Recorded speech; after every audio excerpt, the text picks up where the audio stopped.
Assalamualaikum warahmatullahi wabarakatuh. Alhamdulillah bini'matihi tahtimus shalihat. Perkenalkan, nama saya Hafiz Safrinal, mahasiswa semester 1 dari Fakultas Ilmu Tarbiyah dan Keguruan, jurusan Pendidikan Bahasa Arab. Tapi di sini saya akan sedikit menjelaskan tentang metode filsafat.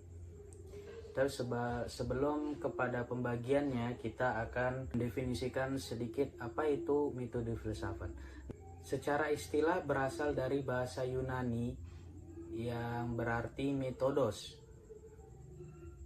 yang memiliki sambungan kata depan yaitu meta, yang memiliki 3 arti, yaitu menuju, mengikuti, dan sesudah.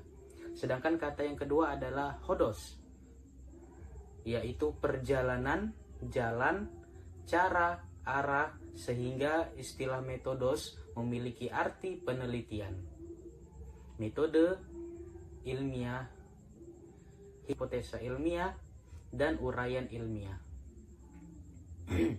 Secara terminologi, metode diartikan bahwa metode suatu upaya yang bersifat ilmiah dan cara kerja yang teratur dan sistematis yang digunakan untuk memahami suatu objek yang dipermasalahkan, dan merupakan sasaran dari disiplin ilmu tertentu.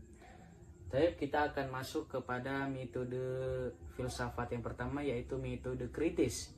Metode kritis merupakan pendekatan yang mengevaluasi dan menganalisis argumen secara rasional dengan mempertanyakan asumsi-asumsi dasar. Metode ini sering digunakan untuk menguji validitas atau klaim suatu ide.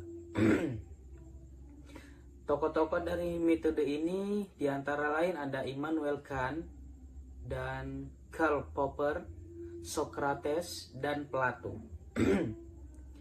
Di antara mereka yaitu Socrates, yang umum dalam pemahaman Socrates di mana beliau ingin mencari dalam bidang etis, yaitu sejauh menyangkut tingkah laku manusia, kebijakan susila, atau keutamaan. Sedangkan Plato memutuskan perhatiannya pada bidang yang amat luas, yaitu mencakup seluruh pengetahuan.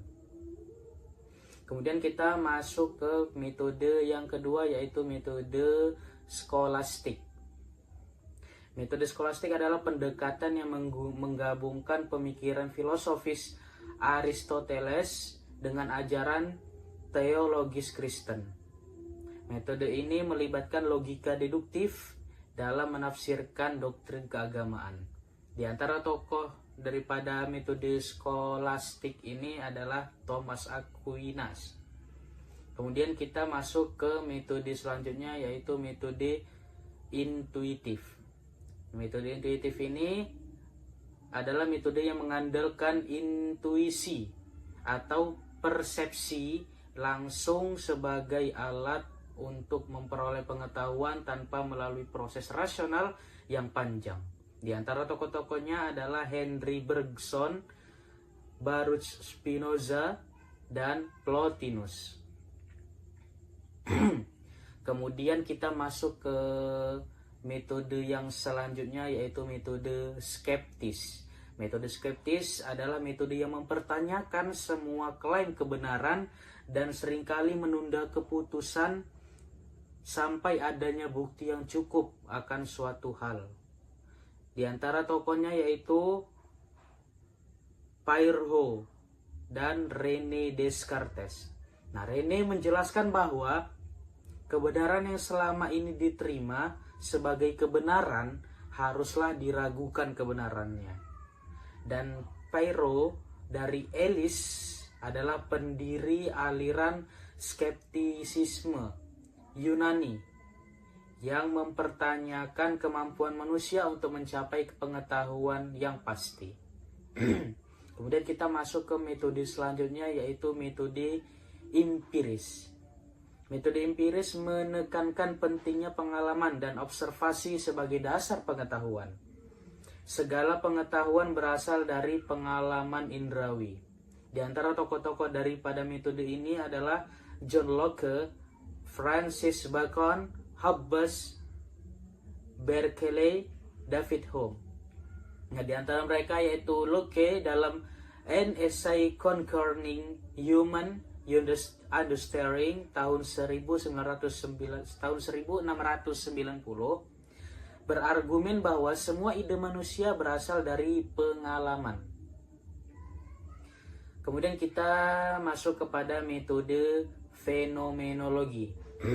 Nah, metode ini adalah metode yang mempelajari fenomena sebagaimana yang dialami secara langsung oleh kesadaran tanpa penafsiran teoritis. Di antara tokoh-tokohnya yaitu Edmund Husserl, Martin Heidegger. Nah, di antara mereka yaitu Husserl dalam Ideas Pertaining to a Pure Phenomenology menekankan pentingnya approach atau penundaan penghakiman dalam analisis fenomena. Tapi kesimpulannya adalah metode filsafat menawarkan beragam pendekatan dalam mencari kebenaran dan memahami dunia. Kemudian setiap metode memiliki kekhasan dan penerapan yang unik, serta memberikan kontribusi penting dalam sejarah pemikiran manusia. Tapi mungkin ini saja yang dapat saya sampaikan. Lebih dan kurang mohon maaf. Saya akhiri, wabillahi taufiq wal hidayah. Assalamualaikum warahmatullahi wabarakatuh.